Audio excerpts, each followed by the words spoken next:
ये देश हिंदू, मुसलमान, सिख और ईसाई और सारी कम्युनिटियों से मिलकर बनता है और चलता है। अगर इस मुल्क के अंदर कोई हिंदू हिंदू हिंदू हिंदू चीखेगा तो ये देश बर्बाद हो जाएगा, और कोई दूसरा उसके अपोजिट आकर मुसलमान मुसलमान मुसलमान, हमारा हक, मुसलमान का हक, मुसलमान मुसलमान मुसलमान चीखेगा, तब भी यह देश बर्बाद हो जाएगा। इतना याद रखना, इस देश को कामयाबी तभी मिलेगी जो हिंदू और मुसलमान, सिख और ईसाई सबको एक साथ लेकर चलने की बात करेगा। इतना याद रखिएगा, आप भी बहुत बड़े धोखे में, आपको धोखा दिया जा रहा है, आपको अंधेरे में रखा जा रहा है। मैं ऐसे बीजेपी के नेताओं को जानता हूं जिन्होंने मेरे साथ ब्लैंक चेक फेंक दिया मेरे हाथ सामने, लो मौलाना क्या हुआ, भर लो जितना भरना हो। मैंने कहा क्या हुआ? कहने लगे मोदी को इतनी गाली दो, इतनी गाली दो। हमने क्या मतलब?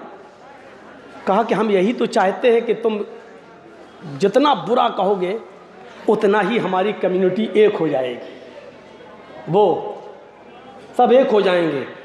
मैं तो हिल गया, मैंने कहा अरे बाप रे, अरे अल्लाह, ये इनकी प्लानिंग होती है, ये प्लानिंग, यानी गाली देने के लिए पैसे दिए जा रहे, ये सूरत हाल पैदा हो रही है। इतनी गंदी हो गई है सियासत, इतनी गंदी हो गई है राजनीति। इसलिए याद रखो मेरे भाइयों, ये देश सिर्फ हिंदू हिंदू कहकर नहीं चलेगा, सिर्फ मुसलमान मुसलमान कहकर नहीं चलेगा। सारी पार्टियों ने हमें लूटा, इसमें कोई शक नहीं, हमारा कोई नहीं, इसमें कोई शक नहीं। हम किससे उम्मीदें रखें? कौन है हमारा? कौन है? किसी भी सियासी पार्टी ने, जितनी भी है भारत के अंदर, किसी ने भी हमारे साथ इंसाफ नहीं किया है, इंसाफ। लेकिन ये दौर अपना पूरा इंसाफ मांगने का नहीं है। ये वक्त ऐसा है जैसे मेरा पैर खराब हो चुका हो और उसको काटा जाना जरूरी हो, और डॉक्टर ने ये कह दिया जर्जी साहब अपना पैर बचाना है, या पैर को बचाने के चक्कर में अपनी जान बचाना है, या अपना पैर बचाने के चक्कर में अपनी जान को गंवाना है। जर्जीस को जान भी प्यारी है, जर्जीस को पैर भी प्यारा है, लेकिन जान बचाने के चक्कर में पैर कटाना जरूरी हो चुका है। इसलिए जर्जीस साहब हिम्मत बांधकर बड़े नुकसान से बचने के लिए छोटा नुकसान करने को तैयार हो गए हैं। साहब मेरा पैर काट दो, कम से कम मेरी जिंदगी रहेगी तो अपने बच्चों के सामने तो हम रहेंगे। ये सूरत हाल है आज हमारी,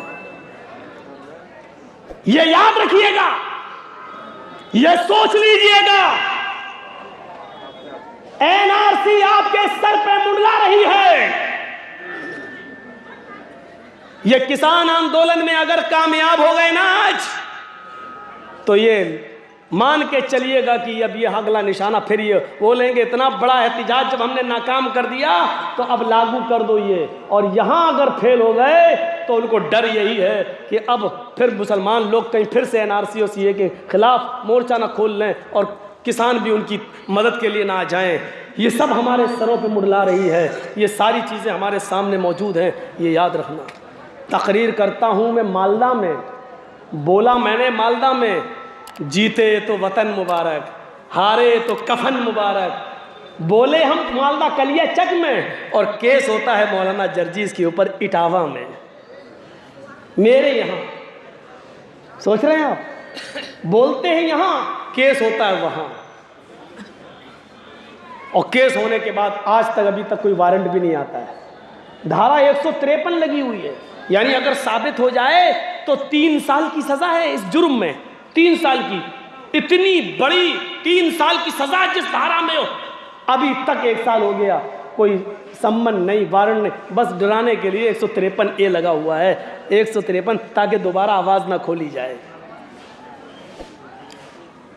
किसी पार्टी में अभी मैं शामिल हो जाऊं, किसी भी पार्टी में अगर मैं चला जाऊं, बीजेपी छोड़कर किसी भी पार्टी में चला जाऊं, तो अभी हम अंदर हो जाएंगे, अभी हम अंदर हो जाएंगे। क्यों? प्रेशर बनाने के लिए।